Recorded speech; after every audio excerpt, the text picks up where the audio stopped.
ચાલો, જય શ્રી કૃષ્ણ બધાને. અમારી ચેનલમાં તમારું બધાનું સ્વાગત છે. તો ચાલો આપણે હવે રેસીપી શરૂ કરીએ. આપણે આજે બનાવશું ભરેલા સરગવાનું. रुको जरा सबर करो। એના માટે મેં અહીંયા આ મસ્ત ચાર સરસ દળવાળી ચાર સરગવાની સિંગો પાણીથી ઘસીને સાફ કરીને ધોઈ લીધી છે. હવે આપણે એને કટિંગ કરી લઈશું.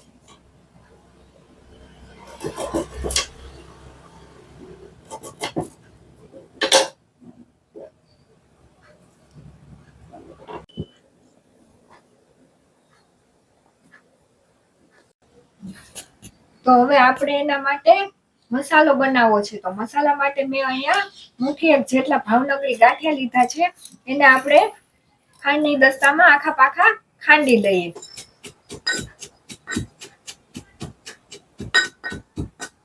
કડી લસણ અને નાનકડો આદુનો ટુકડો લીધો છે, એને આપણે ખાંડી લઈશું. મસાલો મિક્સ કરી લઈએ. ગાંઠિયાનો ભૂકો, પછી 1 ચમચી જેટલી આદુ લસણની પેસ્ટ, 1 વાટકા જેટલી ઝીણું ચોપ કરેલી અને ધોઈને સાફ કરેલી ધાણા ભાજી,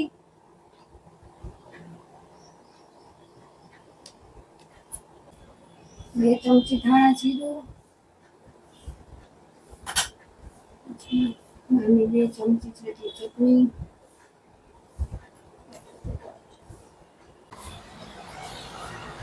5 ચમચી જેટલી ખાંડ, પછી સ્વાદ મુજબ મીઠું, 1 ચમચી વરિયાળી અને લીંબુનો રસ. આ બધું આપણે એકદમ ચોળીને ઉમેરી લઈએ.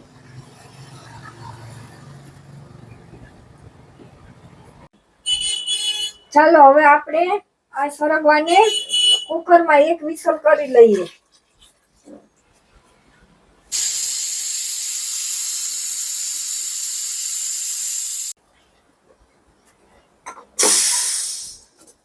તો આપણે હવે 1 વિસલ કરી લીધી છે. તો હવે આપણે સરગવો જોઈ લઈએ બફાઈ ગયો છે કે નહીં. જો મસ્ત કલર ચેન્જ થઈ ગયો છે અને સરસ સરગવો બફાઈ ગયો છે. બહુ બફાઈ જાય તો પછી સિંગ છૂટી પડી જાય. જો એક ગ્લાસ બફાઈ ગયો, તો આપણે હવે કાઢી લઈએ.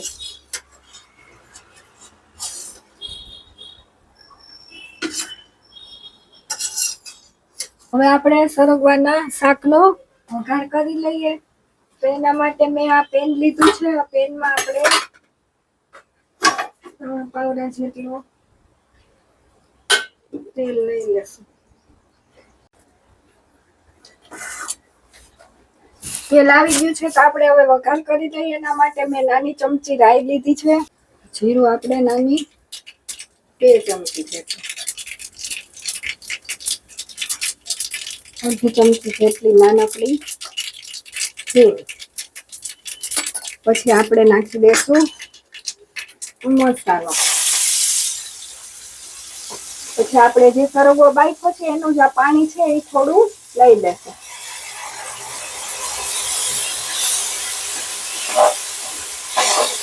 આ રીતે મસ્ત મસાલો એકરસ કરી લીધો છે. હવે આપણે છેલ્લે નાખશું બાફેલો સરગવો, એટલે સરગવાની સિંગું ભાંગી ના જાય. બાફેલો છે ને એટલે બહુ હલાવવો ના પડે.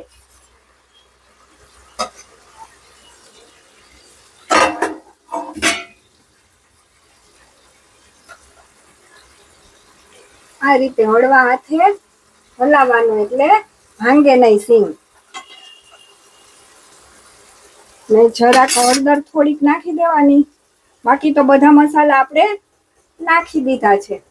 5 ચમચી જેટલી હળદર અને ચપટી મીઠું સ્વાદ મુજબ. થોડું તો આપણે નાખ્યું હતું. અને હળવા હાથે એકદમ હલાવવાનું, એટલે સિંગું ભાંગે નહીં.